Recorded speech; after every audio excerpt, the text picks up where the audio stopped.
Igor, go and get me what I crave.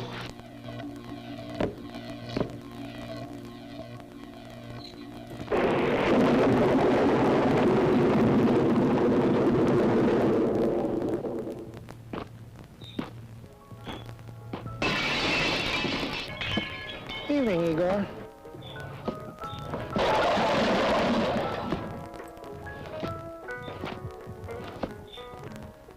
If you want a better orange soda, made with more natural orange flavor than ever before, try Shasta. It's got the bright color, the sweet smell, and the great taste of oranges. Shasta, it's the orange soda that can make anybody happy.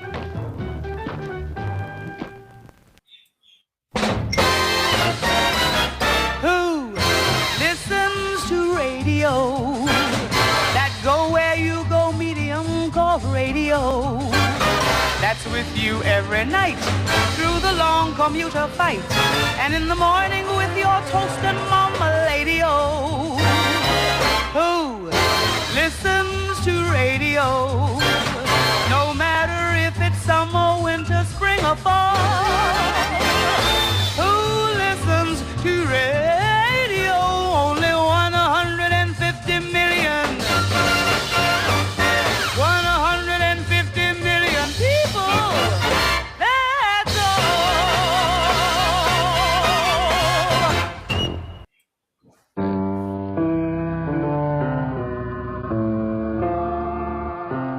The seemingly endless story of Return to Paper Plates.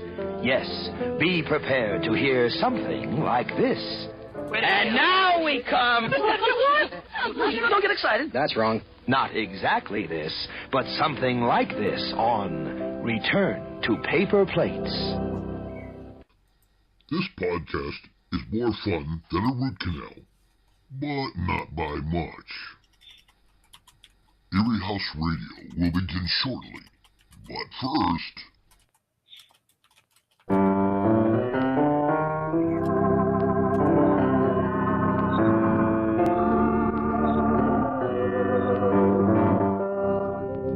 Remember last time, Julia inherited $4 million and immediately broke off her relationship with Carl.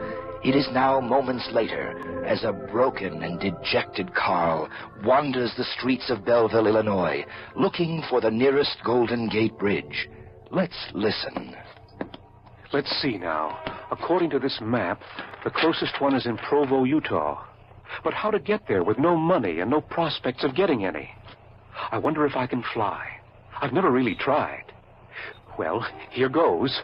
Up, up, and away. I can fly. Mary Martin was right. Oops.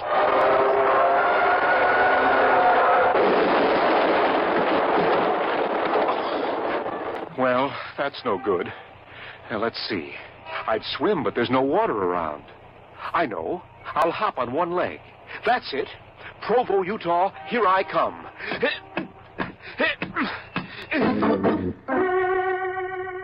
Well, what's going to happen next time? Don't fail to miss our next exciting episode when we'll hear... I think I'll switch legs when I get to Dodge City. You're listening to Eerie House Radio.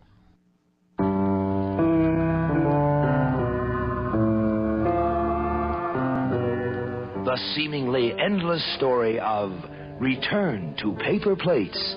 Yes, you may soon be hearing this.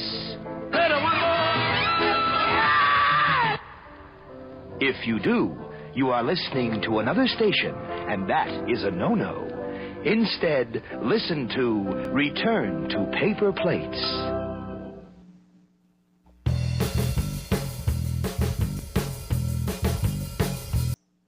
This house is sure gone crazy. Go to sleep. I tell you, sure ghosts. Go on. Ghosts, spooks, skeletons, kid stuff. There are no such things as ghosts.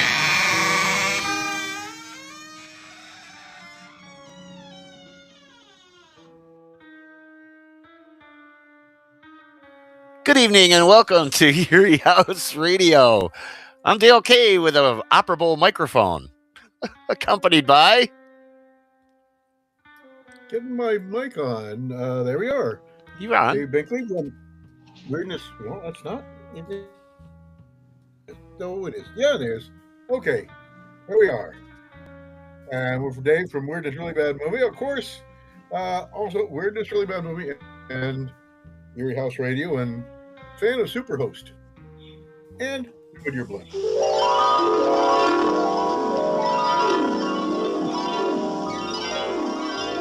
And we're accompanied by. Greetings, felicitations, salutations, embarkations. CW here. And hopefully you have expectations of some fine radio. Indeed. Oh, Rocky must be from the area. He just gave me the gimme that shoe for your Superhost over there, Dave. There you go. I do see that, yes. In the Twitch chat. There's so many chats to watch. Chat. You can see there's YouTube, there's Twitch, there's Facebook. And if people do go into Riverside does actually have a chat section as well. I did put a few bits in there, but you never read my chats. Boo-hoo. Well, mine doesn't. Nothing shows from my chat, and I can't get in. I see it, and I see you, and I see Dale, and I see studio chat, and I don't see me anywhere. There we go. Now I can. Now you're there. See, just like magic. All right, we got more Cuban style music for you, or radio for you. We do. Yeah, we have a Let George Do It and a what is the other one? A Whistler. A Whistler. Whistler. Yes. A Whistler. Yes. I'm getting here so I can get some dates. There we are. And while you're looking at your screen, just ignore that Blog Talk Radio business, because you're going to get a big nothing if you go there. They've been shut down for 2 years, I think, now. Yeah, they're out and gone. I think it was in September of a year and a half ago or so. They went out. That's when we went to. That's when we found our way over to Podbean. Yep. And now then they stopped doing what we are doing. So then we moved on over here from Riverside to where we can be split personalities. Yeah, indeed. Don't tell me someone bought Blog Talk and they're trying to restart that. I don't think so. I haven't heard anything.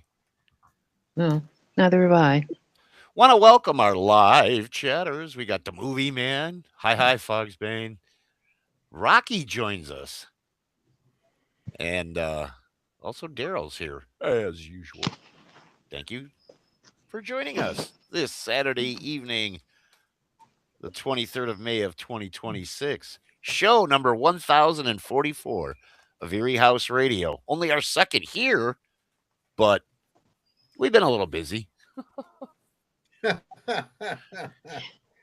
Just a tad.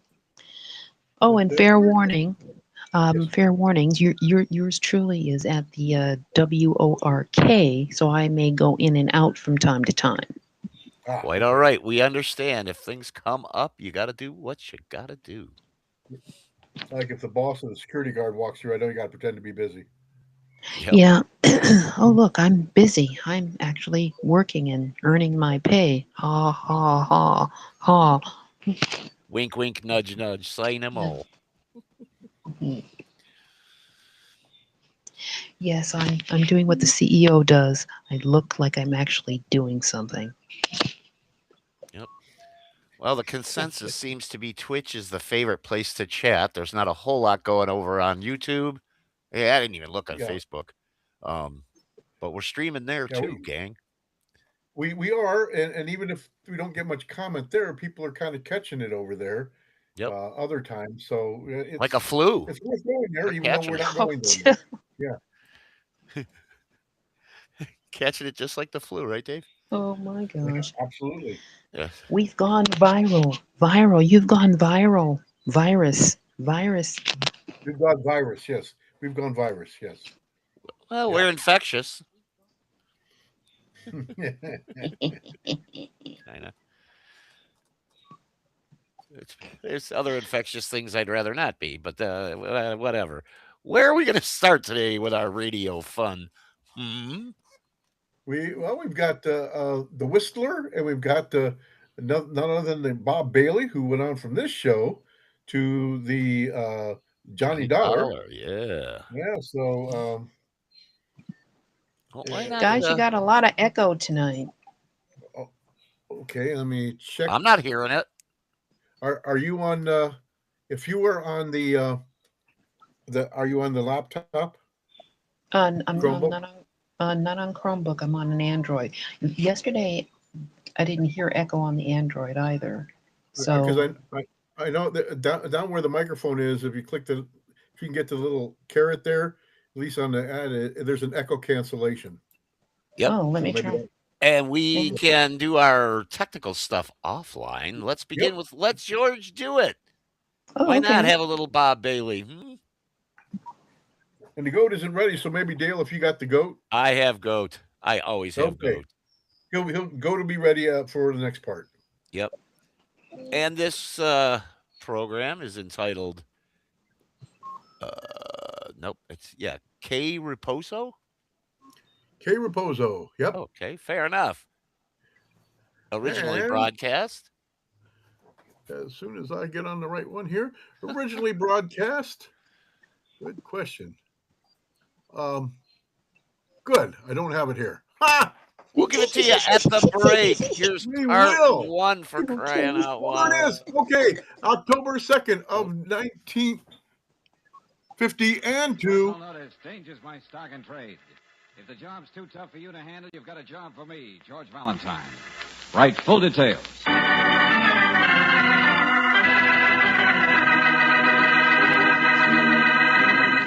Standard Oil Company of California invites you to Let George Do It.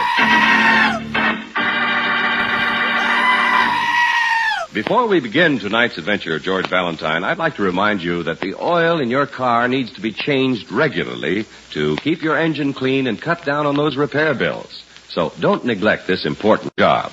Let Car Savers drain your crankcase and fill it with fresh, heavy-duty RPM, the motor oil that reduces engine wear and greatly increases the time between overhauls. If you're overdue, stop in tomorrow for a complete oil change at any independent Chevron gas station or standard station where they say and mean we take better care of your car.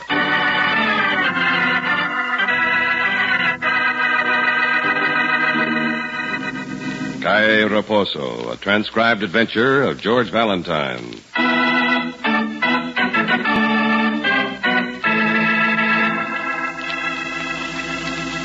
Dear Mr. Valentine, for a man who advertises that danger is his stock in trade, the assignment I have in mind may possibly turn out to be a bit tame. On the other hand, you may suddenly find yourself full of lead. I estimate you can handle the job in about 48 hours if all goes well. In that time, you'll travel over 6,000 miles and complete a business transaction that, unfortunately, I can't handle myself. I'll expect you at my office tomorrow afternoon. George? What, Brooksy? We're going on a trip to someplace more than 3,000 miles away. What do you mean, we? Besides, I'm not particularly interested in going to New York. Darling, it couldn't be New York. It's more than 3,000 miles away, and the man says it might be dangerous. You didn't finish the letter. Who sent it? Thomas Jefferson Moore, President, Western Tobacco Company. Thomas Jefferson Moore? Yes, do you know him, George? Only by reputation, big cigar manufacturer, millionaire sportsman. Oh. Well, then I guess you'd better be a sport and take the job. Huh? Now, why would Thomas Jefferson Moore want me to complete a business transaction for him? I don't know, darling. But it does sound a little bit exciting, doesn't it? Yeah, it does. Well, guess I'd better go see the big shot and find out what kind of a deal it is. What do you mean, I mean, we'll go see Mr. Moore. And if you don't fix it so I can make the trip too, George Valentine, all right, Angel, all right. We'll go see Mr. Moore.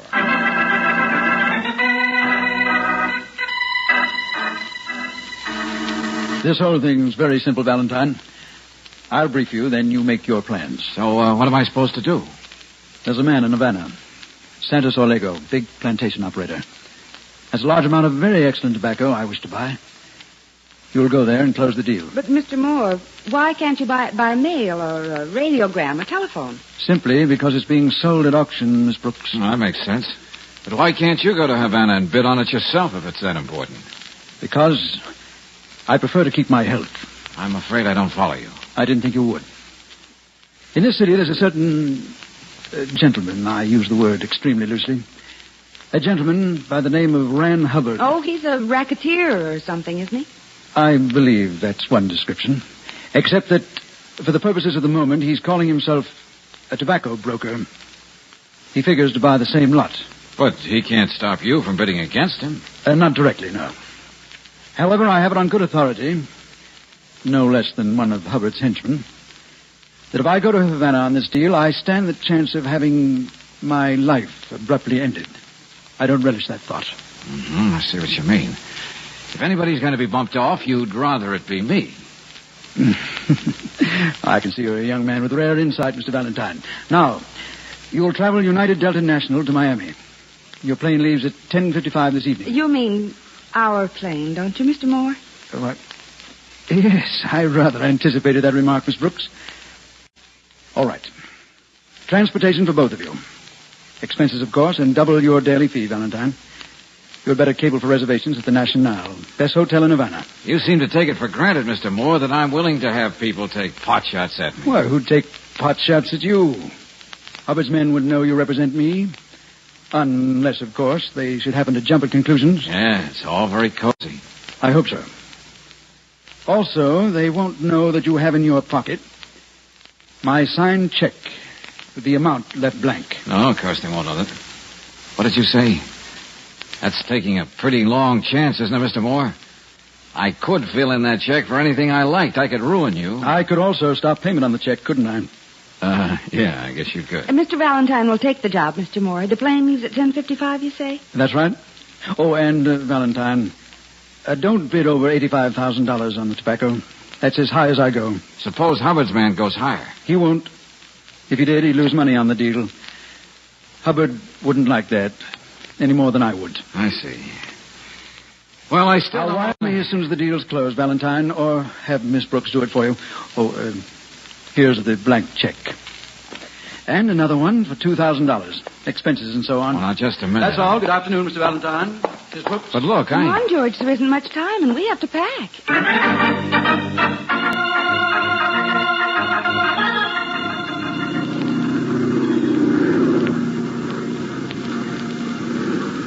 Fasten your seatbelts, please. Fasten your seatbelts. We are now arriving at Rancho Villegas Airport. Passengers for Havana may take the bus to the Aerocar. Oh, stewardess.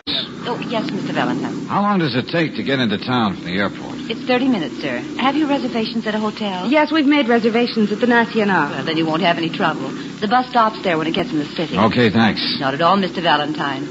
Fasten seatbelts, please. We are now arriving at Havana. Oh, Senor Valentine. Now, how'd you know my name? But, Senor, twice the young lady said it. Oh, yeah, I'd forgotten. What can I do for you? Perhaps the point is, what can I do for you, Senor? Well, what do you mean? I mean, Senorito, that I know Senor Valentine's mission here. You see, I boarded the plane at Miami at the request of Senor Moore. Oh? See. I am to be a sort of bodyguard for you. I am to help you as much as possible. Yeah. Well, now, that's very nice of you. And Mr. Moore. And so I suggest that when we land at Rancho Villegas, we see Miss Brooks on the Aerocar bus. Then I will arrange for an auto, and we will drive on to a place where we will meet Senor Orlego. Look, Buster, that doesn't quite make sense.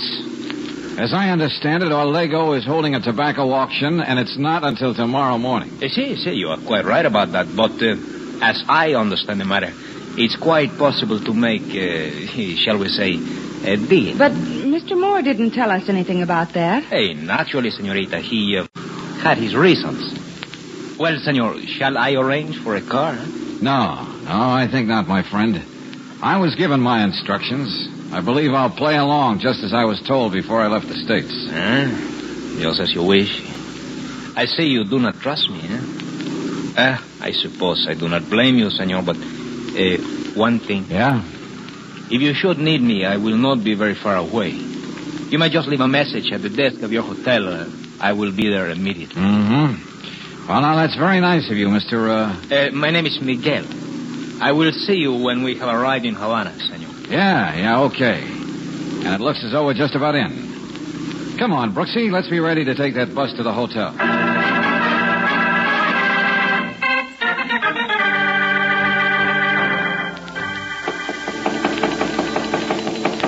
Yeah, who is it? Me, George. Oh, wait a second, Brooksy. Yeah, what is it, Angel? What's happening? That's what I came to your room to find out. What do you mean? Come on in. Oh, thanks, George. Hey, look, what's this all about? Why the mystery? Hasn't anyone been here, darling? No, I've just been relaxing. Figured on getting dressed for dinner in a few minutes. George, a girl called me in my room on the phone. Her name is Rosa Cintado. What about? She wanted to know if a man named Miguel had come to see you since we arrived. Hey, that's the guy who talked to us on the plane. Yeah, I know. Well, why didn't this girl call me instead of you? And what does she say about this Miguel? Just that he's crooked, works for Rand Hubbard, and that she's found out he's supposed to get you before you go to that auction tomorrow. Yeah, that guy did sound like a phony. Well, it's a good thing I didn't fall for his gag and go with him.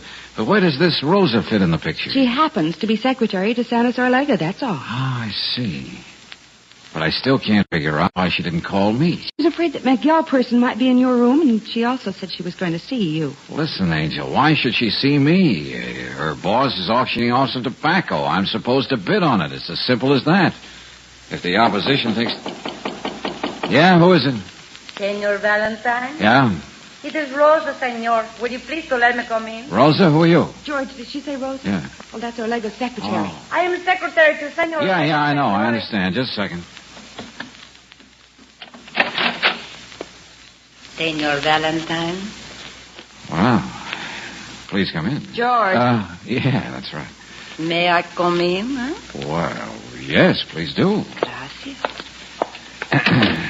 Now, Senor Valentine, you are in danger. I am? See, you are here on the business transaction for a Senor Moore in the States, no? Well, suppose I am. My employer knows all about it, of course. But he also knows that another person by the name of Hubbard is determined to stop you. Yes, that's so. Well... Even if he has to kill you. Oh, I see. Well, I'm afraid your Senor Hubbard is still in the States. But still in the States is not a man named Miguel. George, I told you this girl called Wait a minute. Let me get this straight. What exactly does your boss want me to do? He does not like violence, senor. He does not like bloodshed. He wants you to be safe until the auction tomorrow. Well, I've got to agree with his sentiments, but I still don't know why you're here. To take you to my employer, Senor Valentine. He does not like this other man, this Hubbard. He wishes to protect you. I am to take you to him at once. Well, that's very nice of him, but I still don't... George, I think we'd better do what she says. Let's go with her. Not you, senorita. No? We cannot all go. Too many of us would excite suspicion. I am to take Senor Valentine to my employer alone. Oh, hey, now, wait a minute. She's right, Brooksy. You go to your room, lock yourself in. I'll go spend the night with Senor Orlego. See you in the morning at the auction. But, George, suppose something happens to you while you're making your bid. I imagine Orlego will take pretty good precautions against that. So get some sleep, Yeah. Angel, and I'll see you in the morning. All right, Rosa, let's go.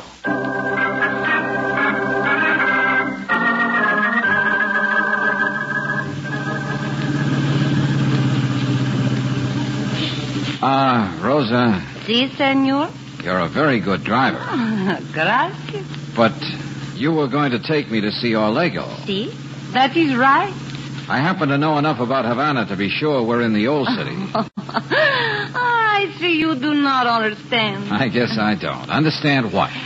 Senor Orlego was a very, what do you call, yes, eccentric man.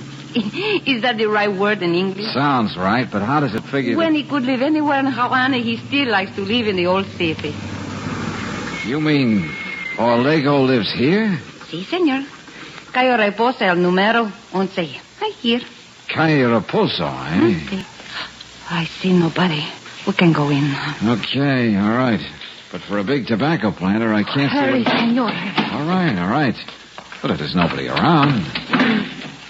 One cannot tell when someone is waiting in the shadows. Here, this is the place. You live here, too? See, on the second floor, I have an apartment. My employer will take care of you, senor, until the auction time. After that... What could happen after that? Nothing, senor, of course. Here he is, Senor Orego. I have brought Senor Valentine, as you told me. Come in. See? You know, Orlando, I can't quite understand all this, but it's pretty decent of you.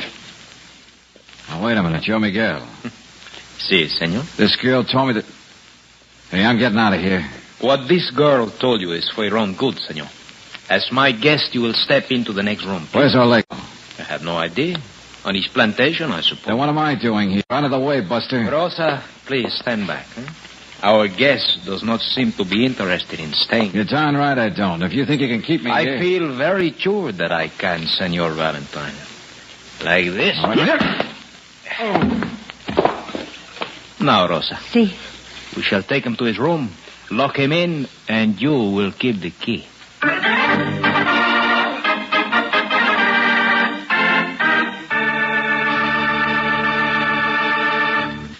We'll return to tonight's adventure of George Valentine in just a moment. Maybe you've already found out how easy it is to forget to have your car lubricated every 1,000 miles and how hard it is to pay unnecessary repair bills. But the two go together. Forget the lubrication, and more often than not, you end up with trouble. One good solution is to have your car lubricated regularly at any independent Chevron gas station or standard station. These car savers give guaranteed lubrication. They keep a record of your car and remind you when service is due. Car savers have the lubricants and the know-how to do the best job on your car. They're guided by an approved chart which assures complete point-by-point lubrication.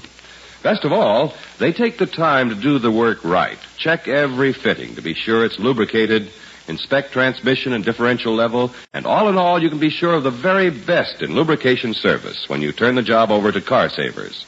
So if you're due for service now, why not stop in real soon and get Car Saver guaranteed lubrication at any standard station or independent Chevron gas station where they say and mean we take better care of your car. You know, it's just not Bob Bailey unless he's getting his butt kicked. That's true. He's so good at that. Yeah. Being the tough guy that he is. Yes. Yep. In Johnny Dollar, every other episode, he's getting either knocked unconscious or beaten pretty good. Yeah, it is interesting because almost ever since Dale, you and I have been alive, Cuba's been out of favor with the U.S. Since during the basically the Kennedy administration. Yep. Before that, it was run by basically a military dictatorship that was backed by the U.S. military, and there was a booming tourism industry ruled by General Batista. The island's secret society featured wealthy elite and a luxury playground for foreign tourists, alongside widespread rural poverty.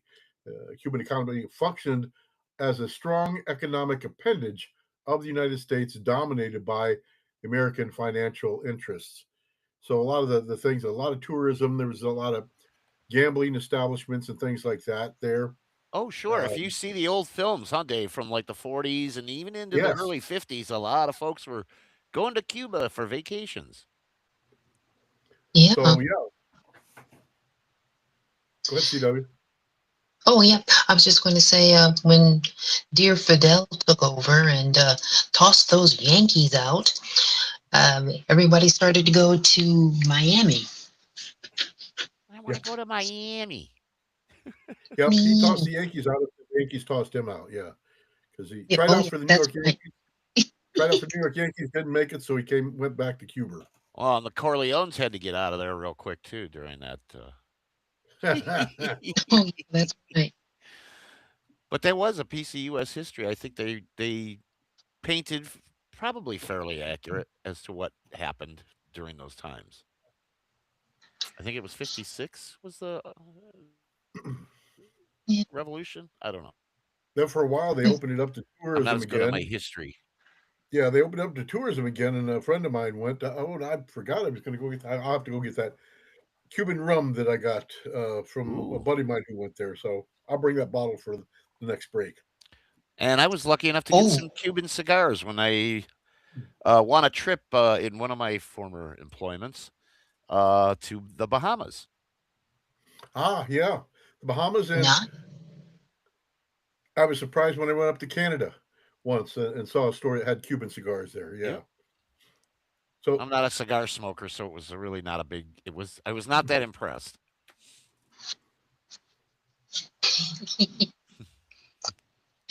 Yeah, but I don't know why everybody was always so upset with little Cuba. I mean, people go to China all the time now, and Well, even I some. don't know. I don't even trust our government. Why should I trust theirs? There you go. I agree. There you go. With that happy note, let us continue with our Let George Do It episode. We'll be back upon its conclusion, I'm sure.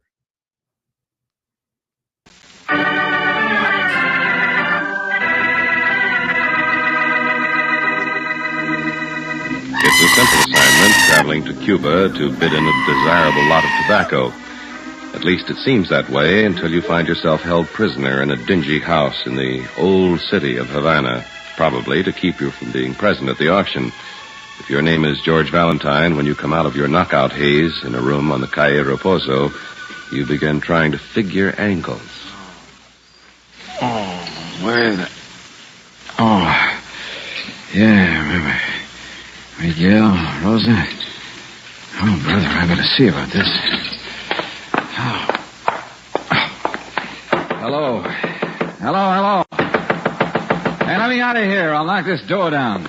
I would not advise you to do that, senor. Huh? That's Rosa, isn't it? See. Well, look. How long do you think a man can get along without a drink of water? I do not know, Senor Valentine. Maybe a long time. Yeah, I suppose so. But I sort of figured you for a girl who wasn't that tough.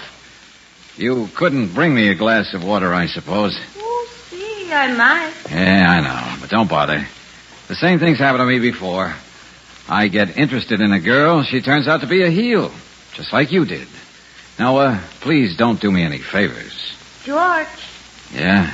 I am not like you say, a heel. That's so? See? You know, I figured you for somebody I might, but never mind. Might what? Oh, I said never mind. But Senorita Brooke? Oh, she's my secretary, my assistant, that's all. Oh, that is all? Oh, George. Yeah? You decided I could have a drink of water? Oh, I decide more than that, George. Oh, what? I like you very much. Maybe I get 2 Cuba Libras. We sit here and talk about us, huh? Come here, baby.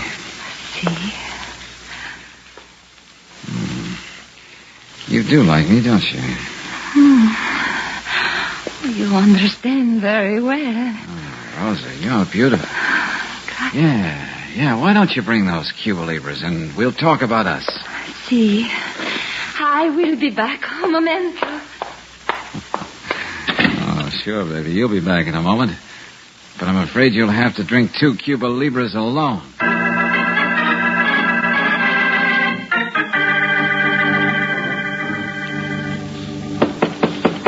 Brooksy. Hey, Brooksy, wake up. Brooksy. Senor Valentine? Hey, what is this? Where's Miss Brooks? My name is Simon. Please do not be upset, Senor Valentine. Your Miss Brooks is quite all right. Oh, where is she? There have been some strange things going on in Havana, Senor. My employer thought it best that we prevented another incident. Yeah? I suppose your employer's name is Miguel. Miguel? Oh, no, Senor. His name is Santos Olego. Oh, wait a minute. Where's Miss Brooks? At Senor Olego's estate. She is quite safe. We were about to look for you. You know, Simon, that's a very pretty story, but I don't happen to believe you. You do not have to, Senor Valentine, but if you wish, I will take you to Senor Olego's home, and you will find that your Miss Brooks is there and quite safe. I had a deal like that before. Okay, we'll find out. How? What are you going to do, Senor Valentine? You'll see. And incidentally, Simon, I've got a gun here, and I suggest you sit right where you are and don't move. Very well, Senor. As you wish. Oh, operator, would you know how to call the home of a Senor Santos Olego? You would, huh? Well, suppose you do it, and right now. Thanks. I can see you do not believe me, Senor Valentine. Now, where have I heard those words before? I beg your pardon? Nothing, Skip it. Simple assignment, isn't it? Oh, hello. Let me speak to Senor Santos Alego, please. What? Oh, Senor Alego. Well, this is George Valentine. Do you happen to know a Simon? He's one of you. What? Miss Brooks is there with you? You see, I was telling the truth, Senor. Yeah, I see. All right, Alego. I'll have Simon bring me out there. Right away.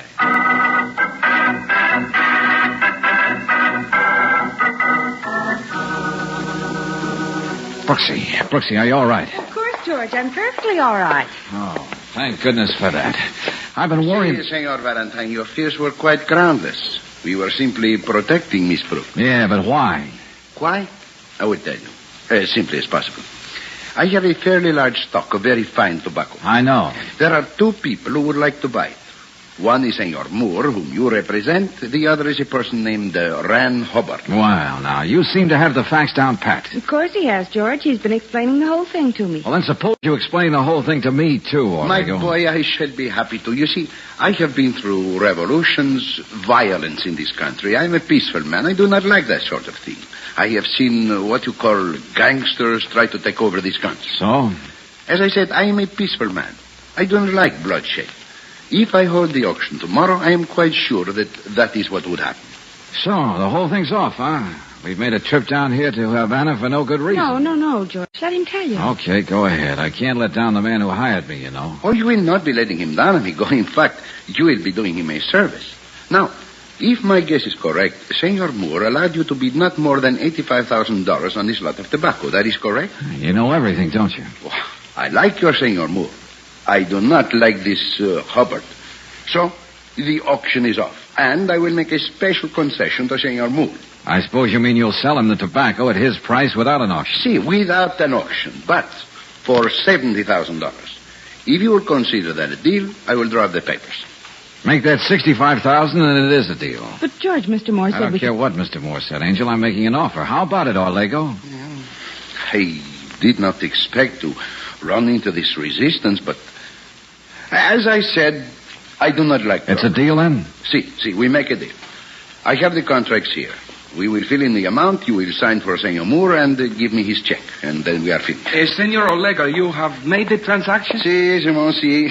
And this man has practically cheated me out of $5,000, but... Then perhaps you will wish to change your mind about sending Senor Moore these special cigars, as I suggested? No, he's all right. I must be, as they say in the United States, a good sport. Senor Valentine... Yeah? Simon here suggested that on the completion of this transaction, I send Senor Moore 4 boxes of fine cigars, my own manufacture. I still wish to do so. Uh-huh. Just to make him jealous, huh? No, not exactly like that. But we are friendly people in Cuba. I like to do this. Will you take the cigar Simon has brought to your Senor Moore, please, with my compliments? Well, sure, I'd be glad to. Santos Claros, huh? I've seen your brand in the States. Gracias, Senor Valentine. Now, I will have the contract drawn up, and we will complete our business. You will be sure to give Senor Moore the cigars? Oh, yeah, sure, of course. Outside of an unpleasant incident or two, this has been an easy way to earn a fee, Brooksy. Yes, George. Look, you better call the airport and make a reservation for Miami as soon as possible. And let's just hope that never again will we have to meet anyone from Calle Reposo.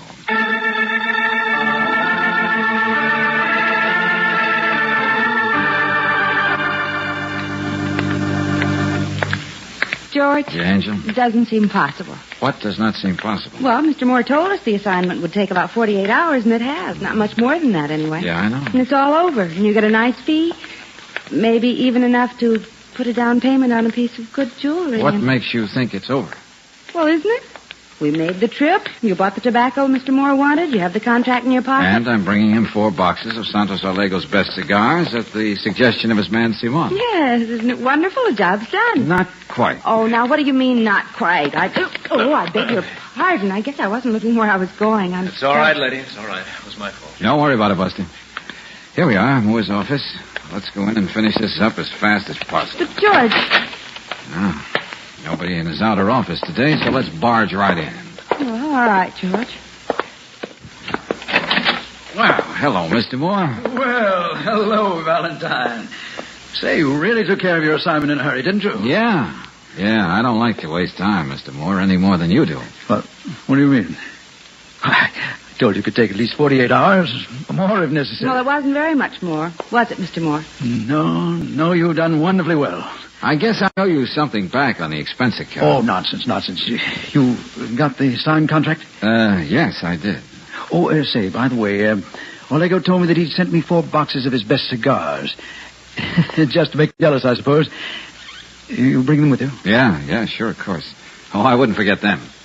Here you are, Mr. Moore. Well, fine. It's nice of him. Thank you. Well, I guess your job is done, isn't it, George? Not quite, Angel. Pardon me a moment, Mr. Moore. What do you mean? Okay, come on in, officer. Right. Say, what is this? What's going on here? All right, officer, there's your man, and he has the stuff right on his desk. You'd better put him under arrest. George, what do you mean? Mr. Moore hired you? Sure he did, to be a fall guy. All right, Mr. Moore. Guess we just better snap these bracelets on in case you get any ideas. No, I'll see you. And I'll just take those 4 boxes of cigars. They ought to send you up for quite a long time. Come on. But, George, I don't understand. I don't blame you, Angel. I just had a hunch, and it paid off. I'll tell you about it after I've had a nap.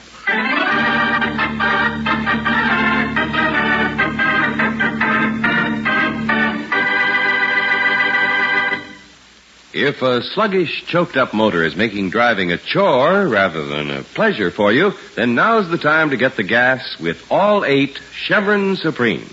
Balance blended for peak performance under all driving conditions, Chevron Supreme gasoline gives you not 1, not 2, but all 8 high-performance qualities.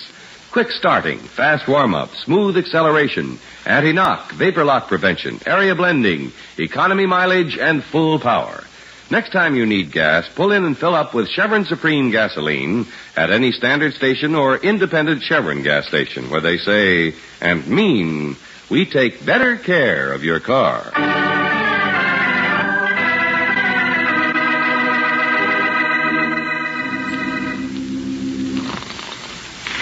George. George. Rosa. Oh, Rosa. Oh, you're a good kid, Rosa. But I shouldn't have kissed you because... George. George Valentine. Brooksy, I was asleep, I guess. Yes, I guess. And with very nice dreams, too, about Rosa. Oh, Rosa? Who's Rosa? Oh, yeah. Oh, I remember. All right, so you kissed her. Or at least you dreamed you did. But tell me something. Anything, Angel. What? How could you have Mr. Moore arrested just for getting 4 boxes of cigars from Havana? Oh, that. Yeah, well, they were cigars, all right. But the cigar part was only on the outside. Well, isn't it always? I was sort of suspicious when Orlego and his pal Simon insisted I bring 4 boxes of Santos Claras back to Moore. Didn't seem necessary. So, when we got in, I had them analyzed at the lab. And? Just happened to be tobacco wrappers with the inside full of heroin. Worth almost as much as I paid for the tobacco. Oh, then Mr. Moore really is crooked. Ah, yes, indeed. Very profitable sideline. But Havana is so nice. And we wouldn't have gone there if it hadn't been for him. That's right, Angel. And you made a lot of money on the deal. Even enough to have a honeymoon in Havana. Yeah, that's right. And if you know any deserving young kids who want to go there and have it financed, let me know, will you? Oh, George.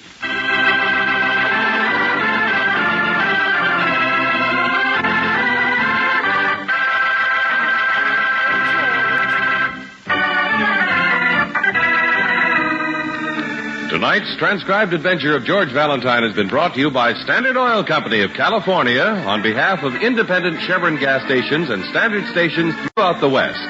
Robert Bailey is starred as George with Virginia Gregg as Brooksy.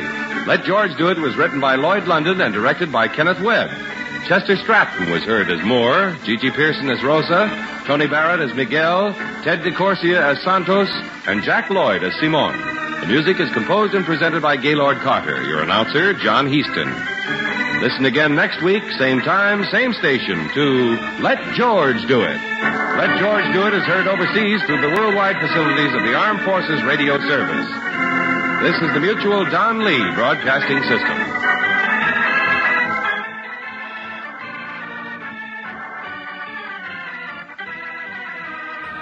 No, this is the Eerie House Radio Broadcasting System. We're here, we're there, we're everywhere. We're We Twitching, are we're just about everywhere. YouTubing, we're even Facebooking. A little low on volume there, Dale. Who, me? Yeah, you. Doesn't seem likely. But in any event.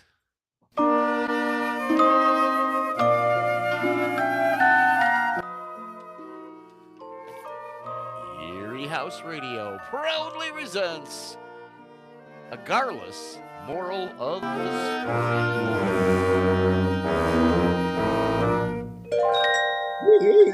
Yes, apologies to Gar. When you do the Cuba two-step, you not only get tobacco, but you get a free frame-up. There you go. Tarzan's in good voice today. Thank you, Johnny. Yes, it was all a bad dream. Yes, it was. It was. No, it's a good one. We got some Whistler coming up next. Has anyone ever had a Cuban sandwich? I have not. I've seen them before, but I have not had one. Okay. But what I do have is a bottle of Cuban rum. Ooh, Havana Club. Good stuff. So there you go. Don't bogart that bottle. It's full and unopened. Yeah, well, that's because I'm not over there. Never been a really famous rum drinker, but hey, I had a use for it today. It's right here at our broadcast. Oh my gosh. You know I was a disc jockey for a living for a while, right? Yes. And the bar had like the deal I had was my pay plus 3 drinks. Well, when I started, it would be like 3 short beers, you know? And a couple of years later, it'd be like, well, a shot and a couple of beers. And of course, people are buying you drinks too. Let's put it by the end of my run, it was 151 and Coke, and they were putting the Coke in with an eyedropper, you know? So you're doing a rum and Coke without the Coke. There you go. Yeah. See, a Cuban sandwich, Dave, is a variation of ham and cheese. Okay. It says on Wiki that it likely originated before the turn of the 20th century in cafes catering to Cuban workers in Tampa or Key West. Folks that had come over centered on the cigar industry. Well, the sandwich is made with ham, roast pork, Swiss cheese, pickles, mustard, and sometimes salami on Cuban bread. Ooh. Okay. Salami is included in Tampa, but not usually in South Florida. That sounds good. Let's go. Oh, I'm telling you. I am telling you. Now, I can't imagine you wouldn't put some hot peppers on there, or at least some, you know. With my stomach, maybe not. But other than that, yeah. Yeah, a younger stomach, maybe. A younger stomach, I would probably try that, yeah. But not so much this pot I'm carrying around with me now.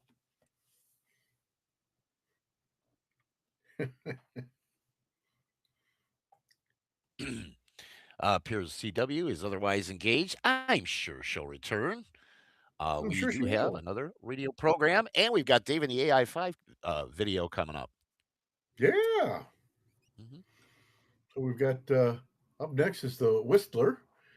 Had a different one scheduled, a different one, a Cuban one, but was such a terrible recording I couldn't even bring it up to broadcast quality. But this one here, Birds of Prey, was pretty good. It's also about a Cuba. Cuba. Isn't that what JFK called it? Cuba? I don't know. He called it Ground Zero for a while. He did. Yeah. I had one of my scoutmasters was on a plane that was the next to go over before that they stopped just before the Bay of Pigs. Oh wow! And so he was that close to go into that Cuban conflict. Yep. Because again, the military that we had backed, that was a military dictatorship, they were taken over by revolutionaries. Yeah. Castro. So. Yep. And it's been a wonderful place to live ever since. So it's Birds of Prey. It was originally broadcast. And March 31st of 1940 and 8. The Whistler. Hey.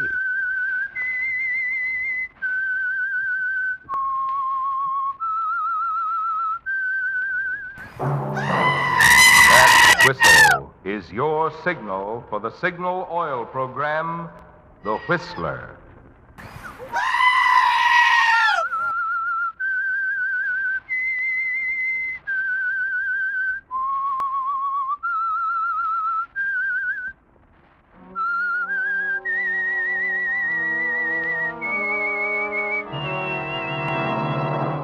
I am the Whistler, and I know many things, for I walk by night. I know many strange tales hidden in the hearts of men and women who have stepped into the shadows. Yes, I know the nameless terrors of which they dare not speak. Yes, friends, it's time for the Signal Oil program, The Whistler, rated tops in popularity for a longer period of time than any other West Coast program in radio history. And Signal gasoline is tops, too, tops in quality. It takes extra quality, you know, to give you extra mileage. And Signal is the famous Go Farther gasoline. So look for the Signal circle sign in yellow and black that identifies friendly dealer-owned Signal stations from Canada to Mexico. And now the Whistler's strange story. Bird of Prey.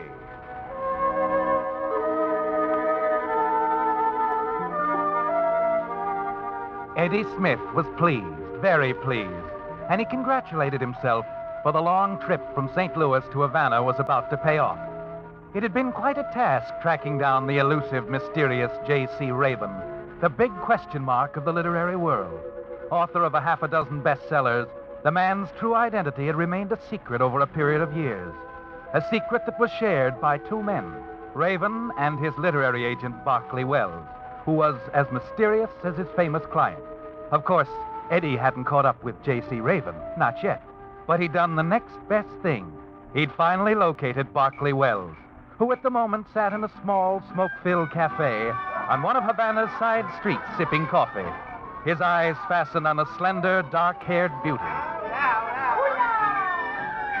Now, look, Mr. Wells, this story means a lot to me. It'll make a great magazine feature. Now, I'm willing to play along with your client's man of mystery routine, and I'll write the story any way you wish. But Mr. Wells. Huh? I'm very sorry, Mr. Smith. She is attractive, isn't she? Yeah, she? Yeah, the young lady in the floor show. Oh, yes. She reminds me of home and mother. Now, look, Mr. Wells, you and your client have built up a fine gimmick, the mystery angle, I mean, and I wouldn't want to hurt it. If you're worried that my story is going to... Mr. Smith, how did you find me? I own a Ouija board. Do you really? Oh, cut it out, Wells, cut it out. Now, listen, why don't you fix up an appointment for me to talk to this guy, Raven? Guy? Mr. Smith, has it ever occurred to you that J.C. Raven might be a woman? Sure. I've kicked the idea around, but I won't buy it. Now, take that last novel, Undertow. Could a dame have written it? Undertow? Oh, yes. It's a fine book. Yeah, and from what I read in the trades, it's going to be a terrific movie. And I also read that Imperial Studios are paging your boy and waiving a big fat contract if he'll come out of hiding. Very true. We're not interested. We? My client isn't interested. By the way, Mr. Wells, what are you doing down here in Havana anyway? Business? Yes. It's business, of course. Oh, yeah, sure. All the literary agents hang out in Havana. There's nothing to keep an agent in New York, Philadelphia, Boston. Nothing at all. What are you driving at, Mr. Smith? Oh, nothing. But, wouldn't it be funny if you turned out to be J.C. Raven? I? Oh, no, really. I'll tell you what. Suppose you drop around to my apartment tomorrow afternoon. We'll have another little chat, eh? I live at... Yeah, 36 Plaza del Norte, 3rd floor front. Say around 2? Well, do you mind if I walk along with you to the door? Why should I? Come right along, Mr. Smith.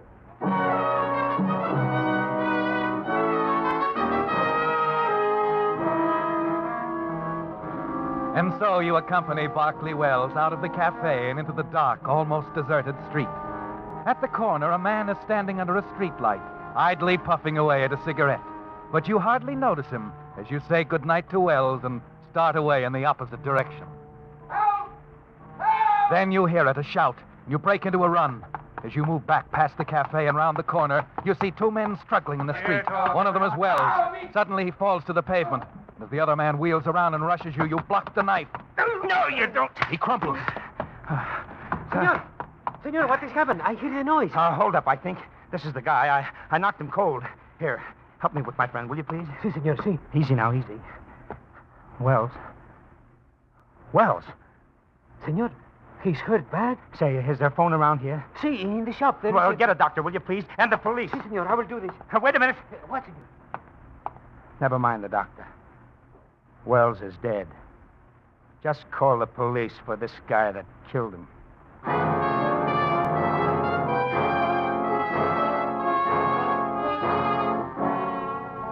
You watch the man disappear into the shop to call the police. Then you turn and stare at the lifeless form of Barclay Wells. Or was he really J.C. Raven? There's one way to find out, Eddie.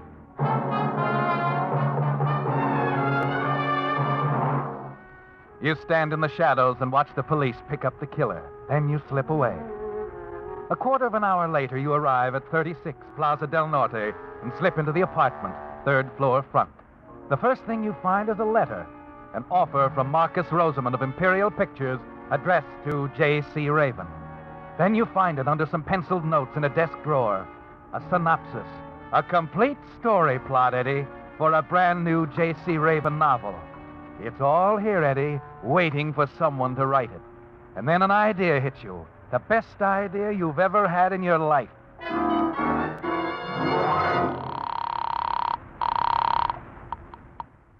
On American Airways? When's the next plane leaving for Miami?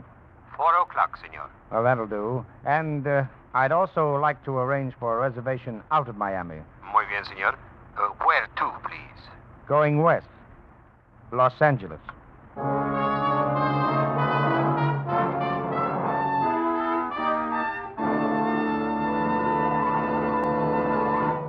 With the prologue of Bird of Prey, the Signal Oil Company is bringing you another strange story by The Whistler.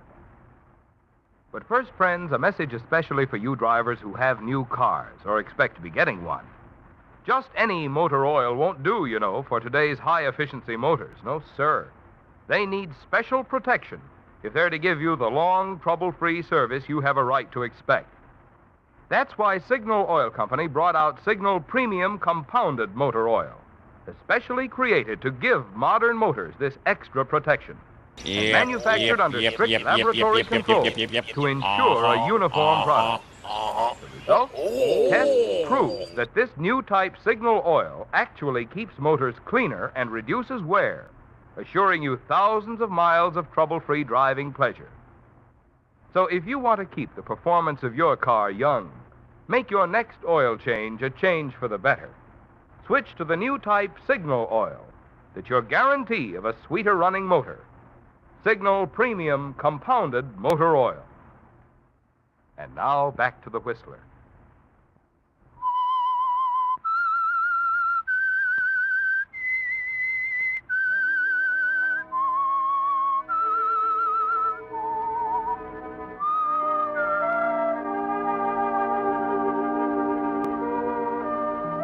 So, Eddie, you're on your way to Hollywood, secure in the belief that J.C. Raven, the literary man of mystery, died on a quiet street in Havana.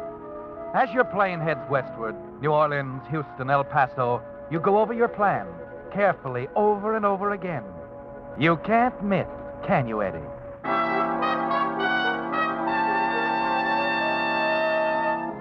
It's late Thursday afternoon when you arrive in Hollywood and check in at a fashionable hotel.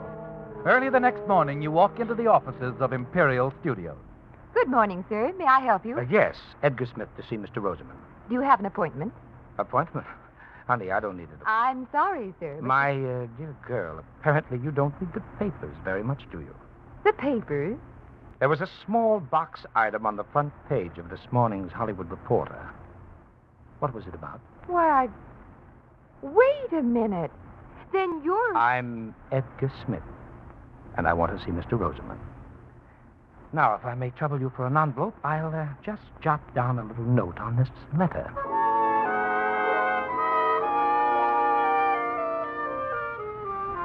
Yes, Eddie, she got it. All you have to do is insist that your name is Edgar Smith. And there's certainly nothing wrong with that, is there? You are Edgar Smith. You'd give anything to see the expression of Rosamond's face when he reads the few words you scrawled on the letter.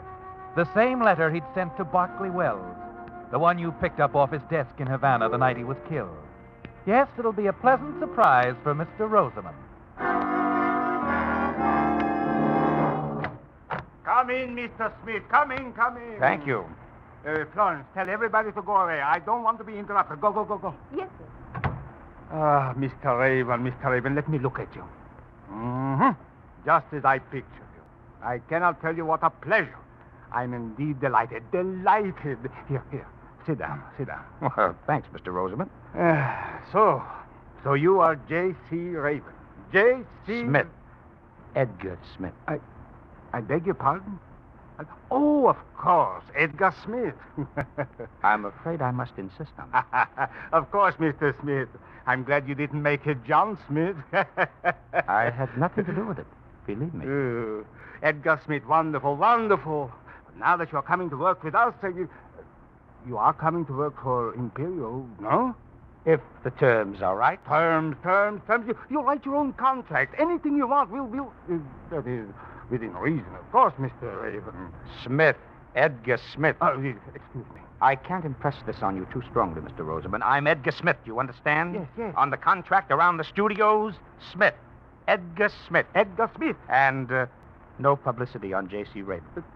No publicity? No publicity. But, my boy, such an opportunity we cannot afford to miss. Why, I So long, Mr. Rosamond. No, wait, my boy, wait, please.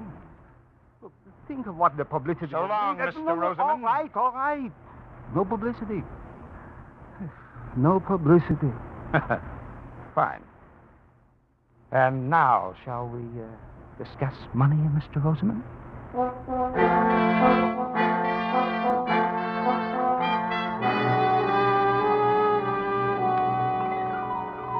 When you leave Rosamond's office an hour later, you congratulate yourself again.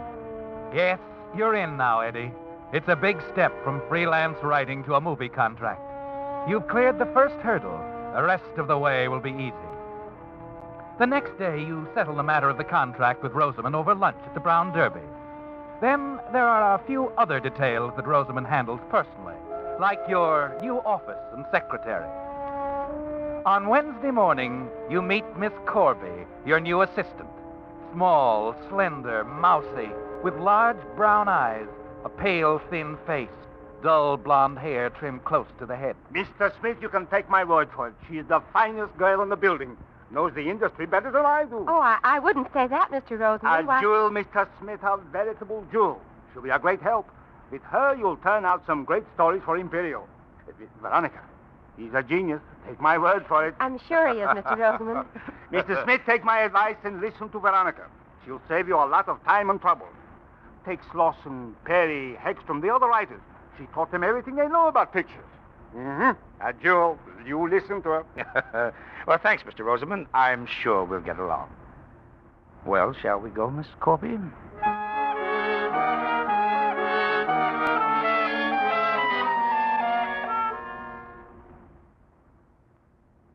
And this is your office, Mr. Smith. How do you like it?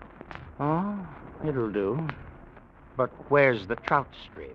Oh, Well, whenever you're ready, I'll be glad to take you around the studios. You'll want to meet a few of the... Time enough for that, Miss Corby. Right now, I'm more interested in getting to work.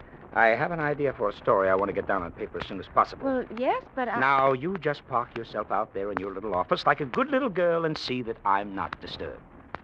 Very well, Mr. Smith.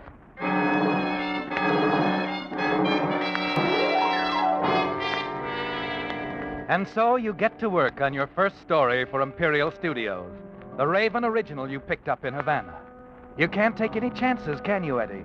The first story has to knock 'em cold. So in the days, the weeks that follow, you write and rewrite, while Miss Corby, with that hurt expression in her eyes, sits quietly in her office just outside your door. Only once do you change the Raven storyline, and that's to alter the ending. You like yours better than Raven's. Yes, it sounds much better your way. Finally, you turn the script over to Miss Corby. Well, there you are, Miss Corby. Now, if you'll retype this for me. Yes, Mr. Smith. And when you're finished, put a copy on my desk and send one around to Rosamond. If you want me for anything, I'll be home sleeping the clock around. Okay? Very well. Oh, come on. Cheer up, sweetheart. I leave the script to your tender mercies and to Rosamond.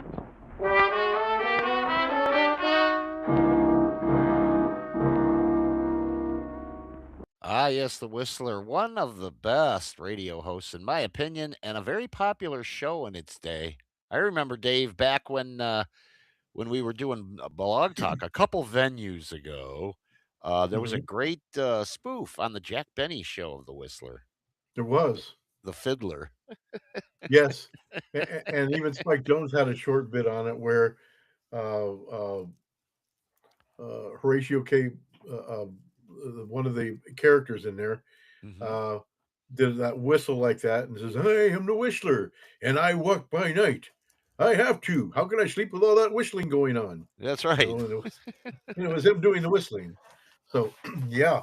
It started off as a West Coast program only, and then got picked up by the rest of the network, and even was turned into a television show, which is perfect for that because the narrator was always off screen, and you got the same guy who was narrator in radio to do the narration in there. The announcer in this also is Marvin Miller, longtime radio actor, even had a commentary in the 70s for CBS Radio, which just shut down this week. I mean, it might have been even just yesterday that CBS Radio News shut down permanently.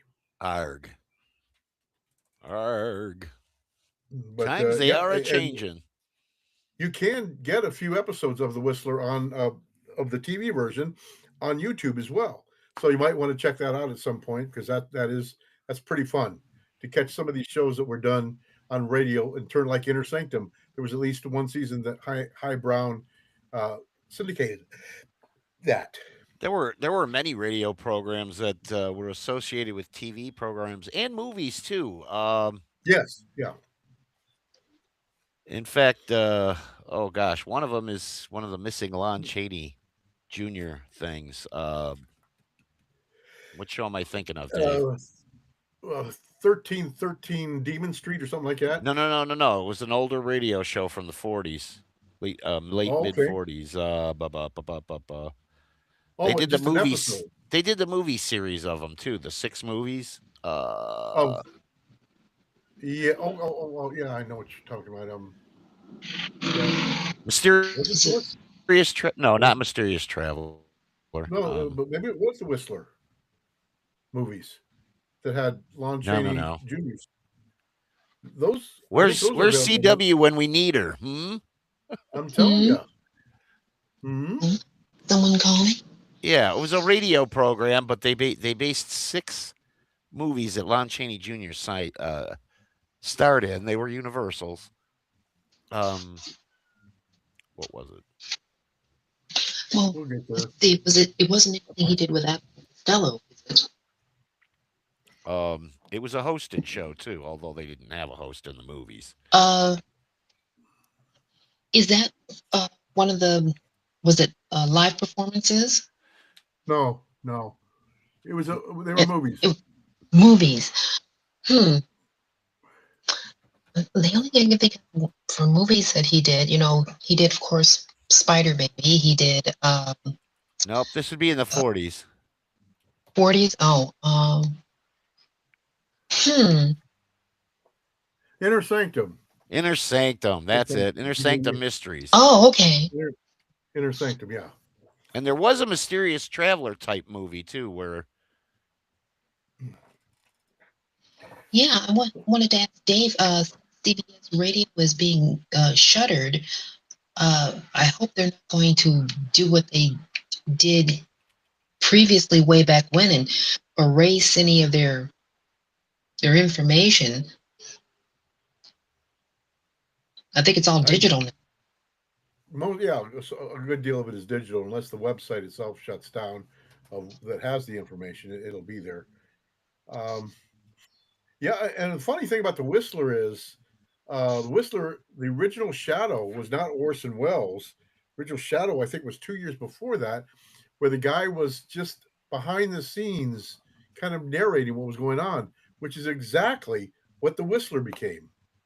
Yes. The Shadow did not start out as a superhero. He kind of morphed into that.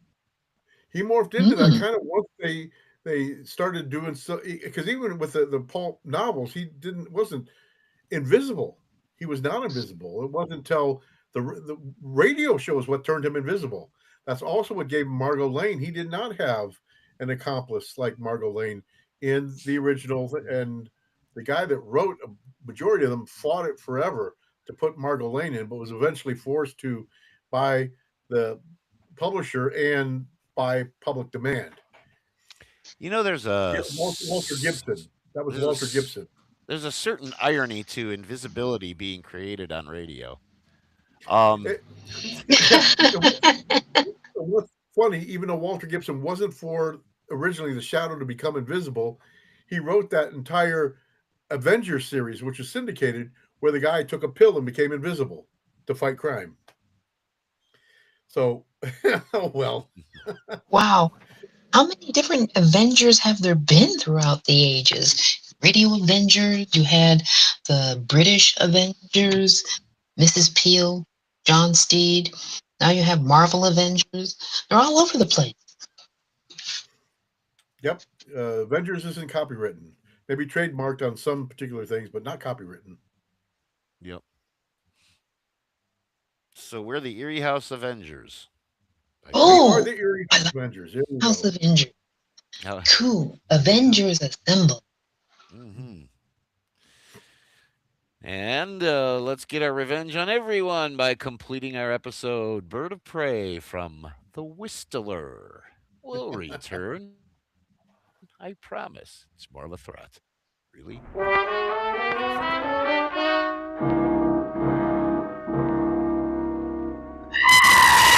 Oh, Mr. Rosamond, come in. I was just about to run up to your office. Mr. Smith, it's wonderful. Wonderful. I've just finished reading The House in the Swamp. Wonderful. The same ingenious touch, the same masterful approach of Undertow. Better even. Better than Undertow. Well, thanks, Mr. Rosamond. There are a few technical matters, but Veronica can help you out.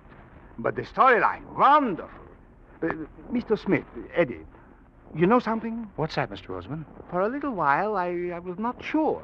As I read your story, I was a little afraid. Afraid? Oh, ridiculous, of course. I should have known. Forget it. Oh, no. What do you mean? Well, halfway through the story, I saw the ending. I was a little afraid it would turn out that way.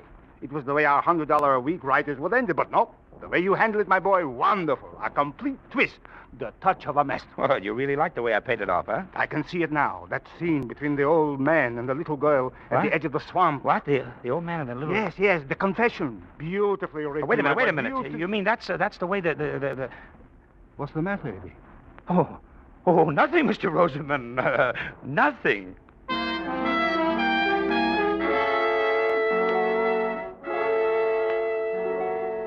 Rosamond continues to rave about the story. But you're not listening, are you, Eddie? 1,001 thoughts, confused thoughts are racing through your mind. The minute Rosamond leaves, you pick up the script and thumb through the neatly typed pages. This isn't the way you finished the story, is it, Eddie? No. This is the original ending. the way J.C. Raven had written it. Corby! Corby! Yes, Mr. Smith. Come in here. What is it, Mr. Smith? This story. What happened to it? Who changed it? I did. You did? Well, I felt sure Mr. Roseman wouldn't like it the way you ended the story, so I changed it. Oh, I see. I wanted you to make good on the first story after the risks you've taken. Risk? What do you mean? You told Mr. Roseman you were J.C. Raven, and... How did you... Well, he didn't mean to give it away. It sort of slipped out, and... I won't tell anyone, Mr. Smith. I won't tell anyone you're not J.C. Raven. Keep talking, sweetheart. You couldn't be J.C. Raven. Then who is?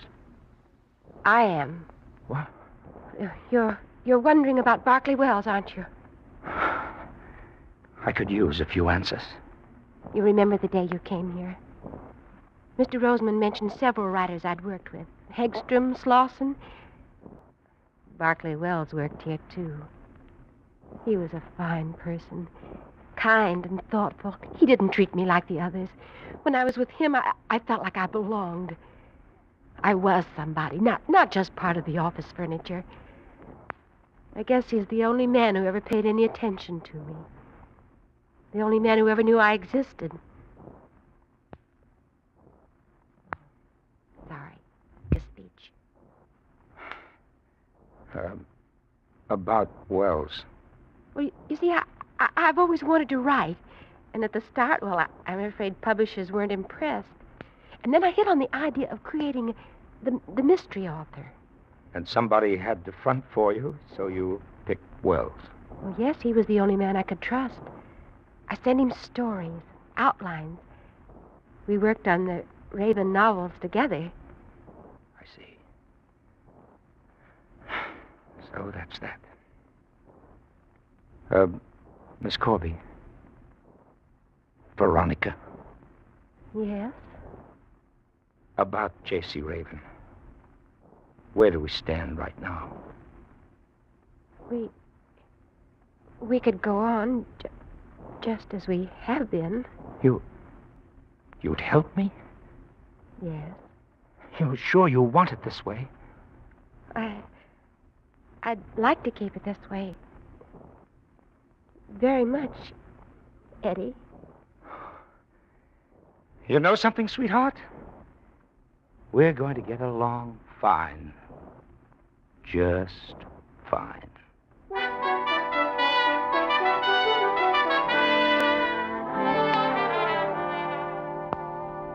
In the weeks that follow, you spend quite a bit of time with Veronica, outside of office hours. Concerts, the supper clubs, weekends at Palm Springs, the races. It's the smart thing to do, isn't it, Eddie? Yes, you've got to put up with her if you're to continue as J.C. Raven.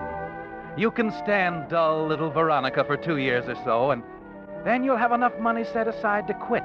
Quit Imperial Studios and walk out on Veronica Corby. So your plan rolls along smoothly until that Saturday, the day you're taking her for a drive. You sit in the living room waiting for Veronica to finish dressing when the phone rings. Hello. This is Lieutenant Driscoll, Los Angeles Police. I'd like to speak with Miss Corby, Veronica Corby. Hello? I'm sorry she's not in. Oh? When do you expect her? It's hard to say. Who was that, Eddie? What? I said, who was that? Oh, the wrong number, darling. I couldn't understand what the guy was talking about. Oh, well, I'm ready. Shall we go?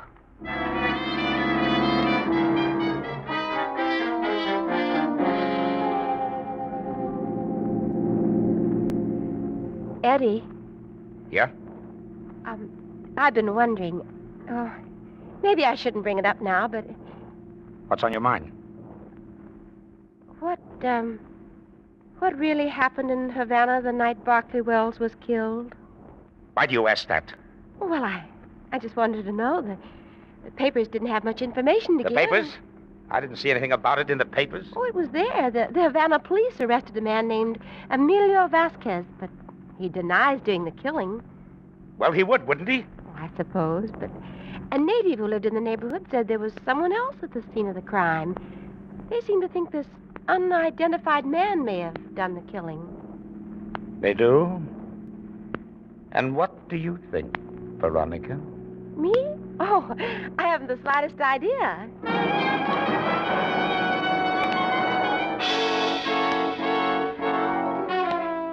It all begins to add up now, doesn't it, Eddie?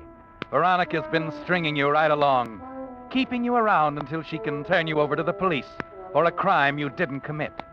She must have been in love with Wells, and now she thinks you killed him. You had the motive. She'd tell them how you came to Imperial Studios posing as J.C. Raven. She'll tell them you broke into Raven's apartment, stole the letter, the storyline. And if Vasquez sticks to his story, he'll get away with it, and you'll hang.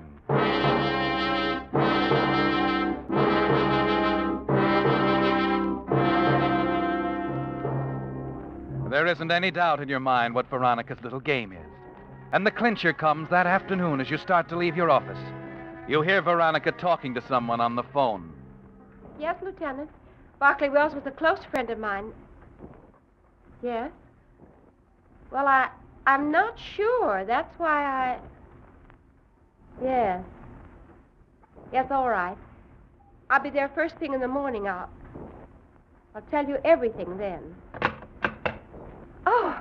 Oh, yes, Eddie? Veronica, darling, let's quit for the day, huh? Oh, well, I still have some typing to do. Oh, let it go. Look, why don't we run up to the Sunset Strip for a couple of drinks and an early dinner, huh? Oh, all right, Eddie.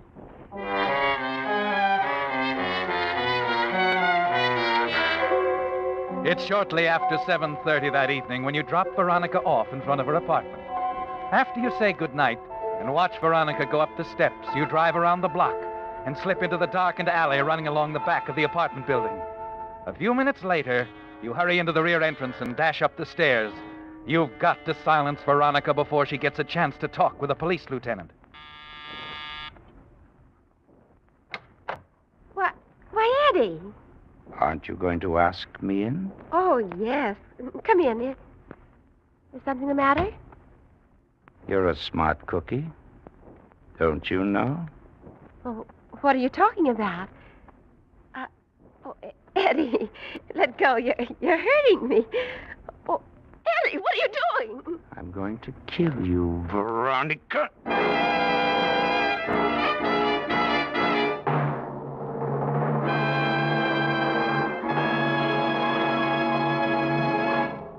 The Whistler will return in just a moment with a strange ending to tonight's story. Meantime, let me give you a clue toward solving another mystery. How to make today's shrinking dollars buy more value. When it comes to your gasoline dollars, if you want to be sure you're choosing the gasoline that gives you the very maximum in performance and mileage, there are just two things to remember. One, in gasoline, it takes extra quality to go farther. And two, Signal is the famous Go Farther gasoline. Yes, it's a fact. Your best yardstick of gasoline quality is mileage, the thing Signal gasoline is famous for. After all, in order for a gasoline to give you more miles per gallon, it has to help your motor run more efficiently. And when your motor runs efficiently, naturally you enjoy quicker starting, faster pickup, smoother knock-free power. In other words, the superior performance you expect of a superior quality gasoline. That's why we say, to be sure of the tops in gasoline quality, there are just two things to remember. One, in gasoline, it takes extra quality to go farther. And two, Signal is the famous Go Farther gasoline. And now, back to the Whistler. It's all over very quickly, isn't it, Eddie? Too bad Veronica won't be able to keep her appointment with the police lieutenant in the morning. No, she's dead. You glance at your watch, 7:45, then you start for the door. Miss Corby? Miss Corby? It's Mrs. Ellison, the house manager. You can get rid of her easily enough, can't you, Eddie? Quickly, you drag Veronica's body behind the Davenport, then you open the door. Yes, it's Mrs. Ellison, all right. Oh, Mr. Smith. Is Miss Corby in? These officers want to see her. Mr. Smith. No. That is, she's not feeling very well. That's so? It's too bad. My name's Driscoll, L.A. Police. I talked to her on the phone this afternoon. It was routine business then. It isn't anymore. But you can't see her now. I told you. It's important, friend. 2 hours ago, we received a wire from the Havana police about the murder of Barclay Wells. Seems he wrote novels under the name of J.C. Raven. Well, look, It also seems he had an assistant. The assistant got a little greedy and decided to take over in place of Raven. What? This morning in Havana, a killer named Emilio Vasquez confessed to the murder of Wells, or Raven, or whatever you want to call him. Confessed he was hired to bump off Raven for $5,000. Says he was paid off by the dame that lives here, Veronica Corby.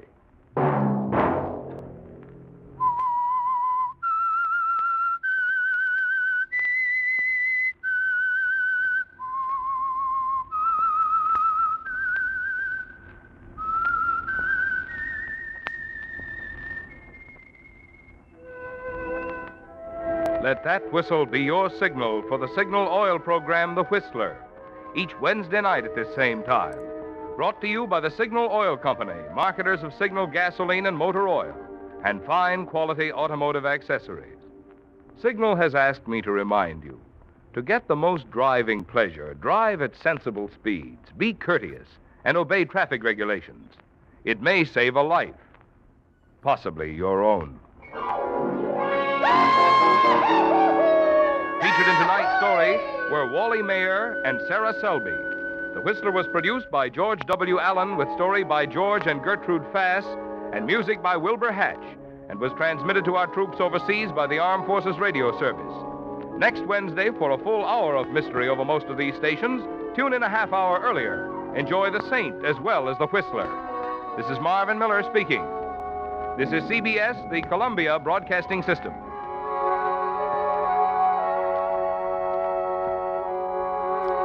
Oh, it's Eerie House. I keep telling you.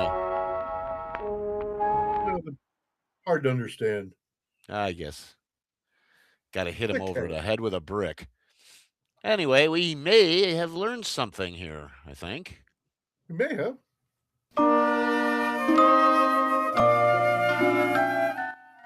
Eerie House Radio proudly presents a garrulous moral of the story.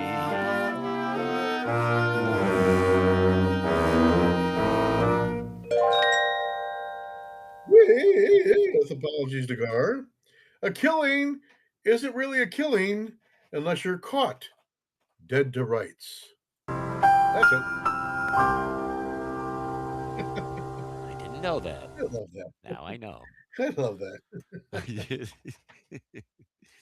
Sound bites are us. All right. Remember, everybody contribute to the GoFundMe to get Dale a camera for his unit down there. Oh, nobody wants to look at me. We want to see Dale smoking. You would have seen me with 3 of them going at once in the ashtray. I'm like, what the hell am I doing? Oh, goodness. Turn your screen to black and white, and you're in noir time. This is why, there right here. For the not so right in the head. Yep. But for those that are right in the head, we got a little entertainment for you from Dave and the AI5. Yeah, rushed a little bit, but we got I had the song came out pretty quick, and then took a bit more energy to put together, because I wanted it for our premiere video radio shows to have a music video of Dave and the AI5 for this particular song that matches our theme, a Cuber. Yep, and it's entitled No Match in Havana.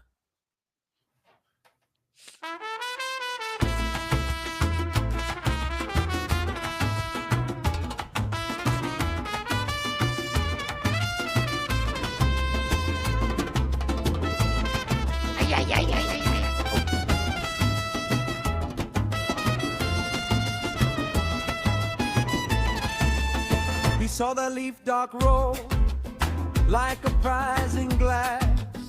Said, I need that flavor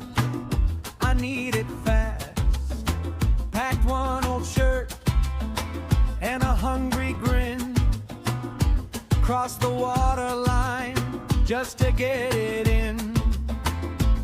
He said, I came for fire, I came for gold. But the island heard him and the law got bold. No match, no smoke, no match in Havana. No match, no smoke. Got a new Havana plan. No match, no smoke. Now I'm rolling for the man. No match, no smoke. Still craving in my hand. They caught him by the docks with a packet in his coat. Now he sweeps that workshop with a bend back hoe. Fingers all stained brown by the current room. He twists each leaf by moonrise till the bosses leave him room. He says, I made my bed in this fragrant jail, but I'd sell my soul tonight for one lit trail. No match, no smoke, no match in Havana. No match, no smoke.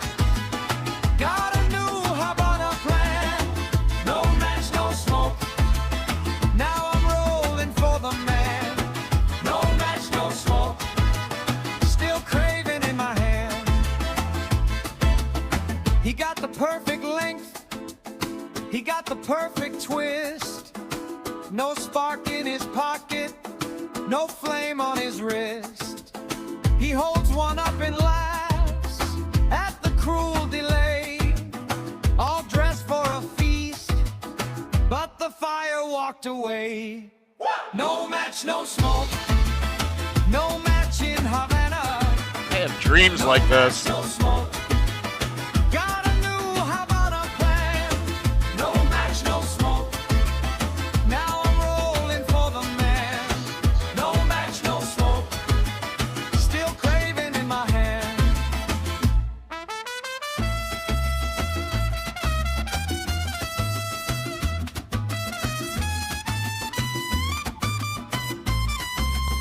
So if you chase that taste, be careful what you find. You might get the whole cigar and lose your light. Oh, bummer. What a way to go. Yeah, and that that proves that smoking can kill you. How's that? Yep. Slowly. Hopefully. So far, so good. Oh my gosh. I have dreams like that with the marching cigars. Oh yeah. Cool. Thanks, Boggs. Yes, it was, Dave. That was some great animations. And that's sometimes just it takes more than once to get these things the way you want them, and sometimes they goof it, but the goof even works. So yeah. Yep. I'll tell you what, that's just the first one, gang. Who knows what Dave has schemed well, up. I do have other music videos, but most of them are ones that we've already aired. So we'll see what happens going into the future. But we'll have more. But it takes up time and credits in order to make those things. So yep. They're going to be some and still you're a pictures. bit of Go ahead. You're a bit of a nitwit host here. One of your hosts, that would be me, failed to play the featurette at the beginning, so we got a little extra time left before you switch on over to watch Gar the Ghoul, Horrible Horror. Do we have time for the featurette now, or is it? No, it's 10 minutes. No, we're just outside of the time, and I do not want to step on his show, especially since we're streaming to the same platform. We can 6 hours. But great. We should do a marathon. I'm sure I can find something. Beefaroni! Beef spaghetti! Oh, the most scrumptious food in the whole wide world! Beef spaghetti! Beef spaghetti! Hey, fella, the most scrumptious food in the whole wide world is beefaroni. You know, ground beef and little macaronis and tomato sauce. Beef spaghetti! Little meatballs and spaghetti rings and tomato sauce. Beefaroni! Beef spaghetti! Beefaroni! Huh? Oh. The most scrumptious food in the whole wide world! Beefaroni! Beefaroni! No, beefaroni! You know what I just thought, Bill? Is sometime we could play a Whistler in one of the TV Whistler episodes, and like an Inner Sanctum in one of the Inner Sanctum TV episodes. That would be pretty cool. As long as they're PD, we're good to go. Hey, you guys forgot to mention one of the most famous Cubans. Babalu. Babalu. Lucy. Or Desi Arnaz. Yes. Lucy, you got some splaining to do. I put him on the ad that I sent out on social media. Yeah, you did. You put it on today's ad, yes. Oh, okay. We didn't totally forget him. Didn't totally forget him. Was it Xavier? Was it? Xavier Cugat, yeah. Yeah. So that means maybe Charo was from there also. I don't know. Because since he discovered Charo. Oh, yeah. That's a good question. That is. I forgot about her. She was actually Spanish-born. Maria Rosario Pilar Martinez Molina Beza, professionally known by Charo. Yeah. Okay. A frequent guest on Johnny Carson, as I recall. And oodles of love boats, too. Yeah. Thank God for the Love Boat. It gave us all those old stars that didn't have any shows or things to do that they got a chance to get on a cruise and get paid for a little bit of work. No kidding. That they weren't being offered anywhere. That and to a little lesser extent, Fantasy Island. Oh yes, welcome to Fantasy Island.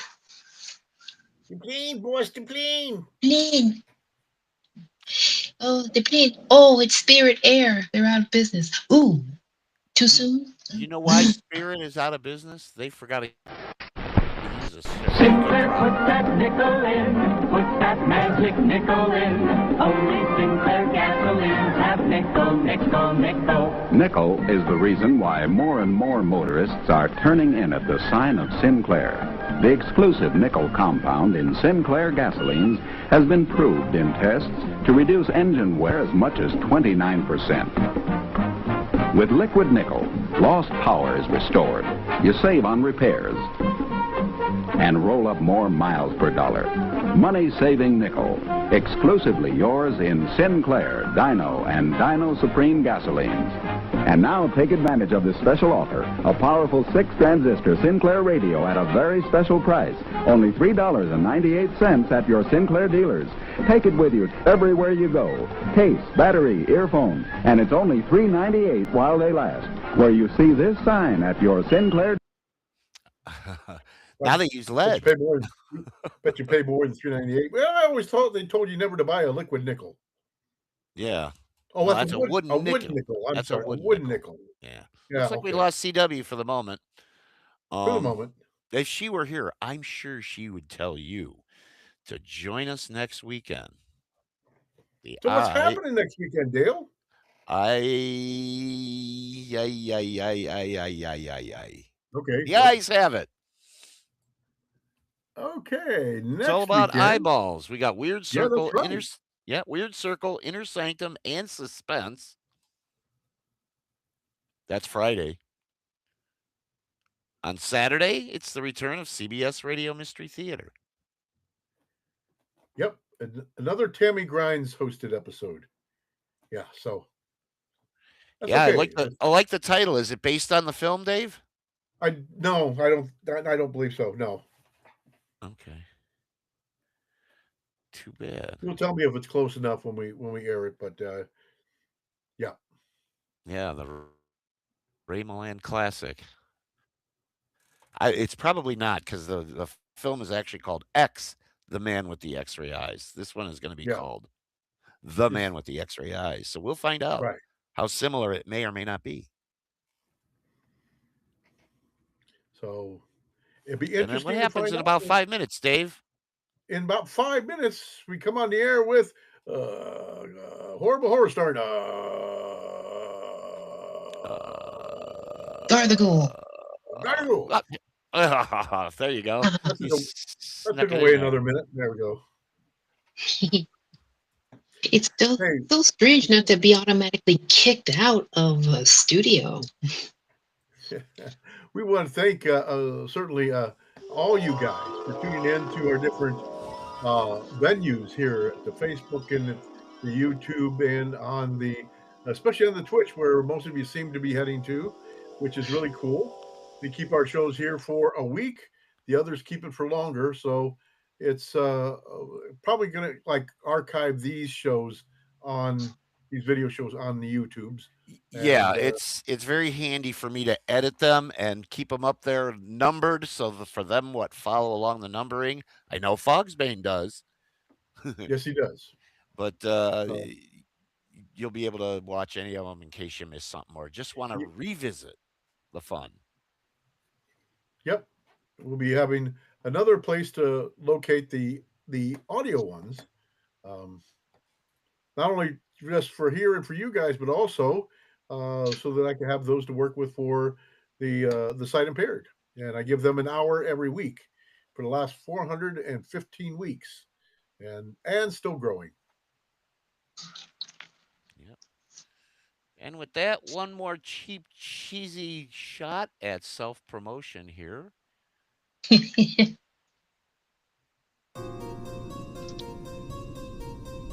There is a sixth dimension beyond that which is known to men. It is a dimension as immense as the sky and as perpetual as eternity. It is the middle ground between illumination and darkness, between knowledge and ignorance. It lies between the depths of man's horror and the apex of his learning. This is a dimension of fantasy. It is an area which we call the Eerie Zone.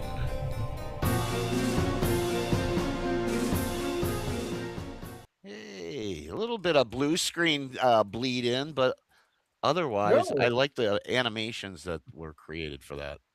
Yeah, you did real cool with that. Nice, Yep. Nicely done. Yeah, maybe we'll have to play the Lost World here sometime, Dave. That was cool. What you did with the Lost World was really cool. Yeah, we got into a place that had turned me down less than 2 months after you made yours there. So yeah, I was lucky. I just happened to ask on the right day to the right person, and they gave me permission to shoot at the Natural History Museum. And maybe the movie, I'm not sure which movie I was going to use, but maybe the movie was more interesting to them than the one I was going to give them. That's quite possible. Yeah, and yeah. Every show, I got Superhost here. Every show I plan to have a different spotlight right here with me, so that I'm never in the studio alone. So this week it's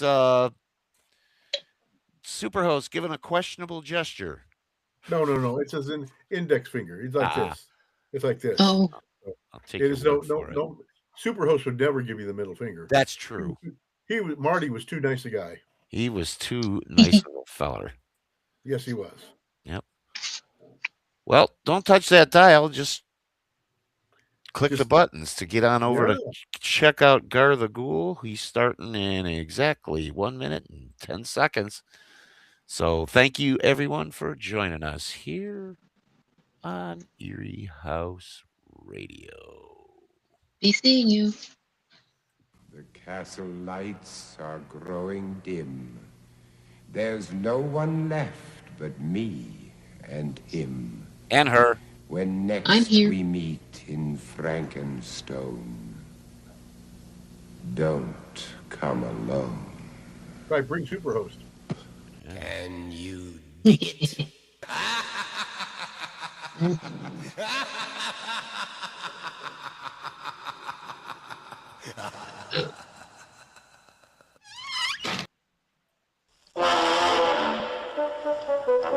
Ready to duck. Watch it. Do you mind turning off the radio? Now you can go. Oh, God. Call me Daddy. Oh, jeez.